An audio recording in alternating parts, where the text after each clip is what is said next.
आज हम चर्चा करेंगे यज्ञ के स्वास्थ्य संवर्धन एवं रोग चिकित्सा के प्रयोजन के बारे में। व्यक्ति दो तरह के होते हैं, एक तो रोगी और निरोगी। जो स्वस्थ है और जो आतुर है यानी रोगी है।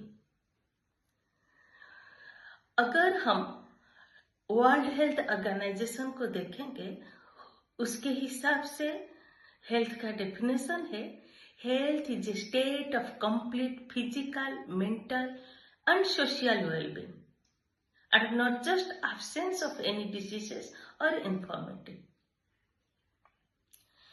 तो केवल शारीरिक स्वस्थ रहना स्वस्थ नहीं है, अपितु शारीरिक, मानसिक और सामाजिक रूप से स्वस्थ रहना बहुत जरूरी है। आयुर्वेद में भी वर्णित है, सम दोष समाग्निश्च सम धातु मलक्रिय प्रसन्नात्मेन्द्रिय मन स्वस्थ इति अभिधीयते। अर्थात दोष, धातु, मल एवं अग्नि, ये चार चीज अगर हमारे शरीर में संतुलित अवस्था में रहता है तो हम शारीरिक रूप से स्वस्थ हैं। अगर ये चारों दोष, धातु, मल एवं अग्नि असंतुलित अवस्था में रहता है यानी इम्बैलेंस स्टेट में रहता है तो हम शारीरिक रूप से रोगी हैं। इसी तरह प्रसन्नात्मेन्द्रिय मनः स्वस्थ इति अभिधीयते।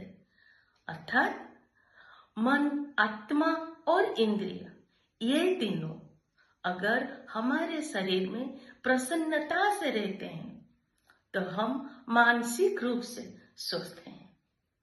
अगर ये तीनों मन, आत्मा और इंद्रिय प्रसन्नचित नहीं रहते हैं तो हम मानसिक रूप से रोगी हैं।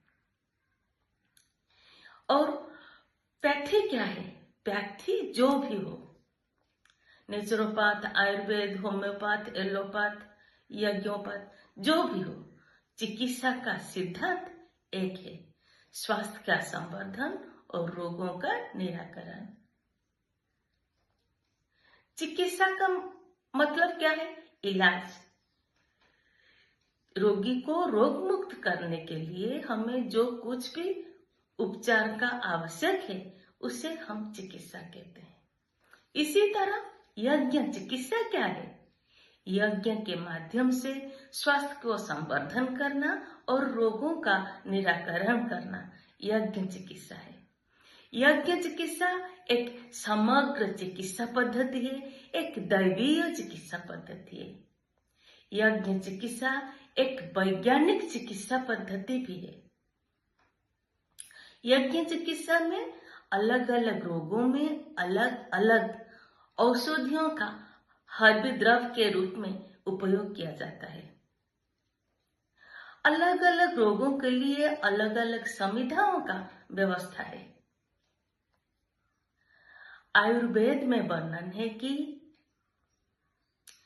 आयुर्वेदेषु यत् प्रोक्तम जस्य रोगस्य भेषजम तत्र रोगस्य शान्त्यर्थम तेने तेनैव होम्येत्।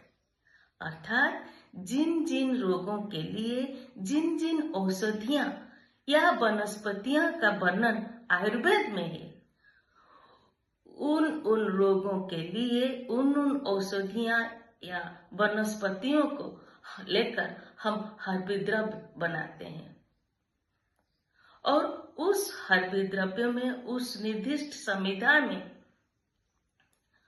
उपयुक्त नियमों के अनुसार अगर हम यज्ञ करते हैं या हवन करते हैं तो हमें नियत समय में बहुत ही ज्यादा फल मिलता है।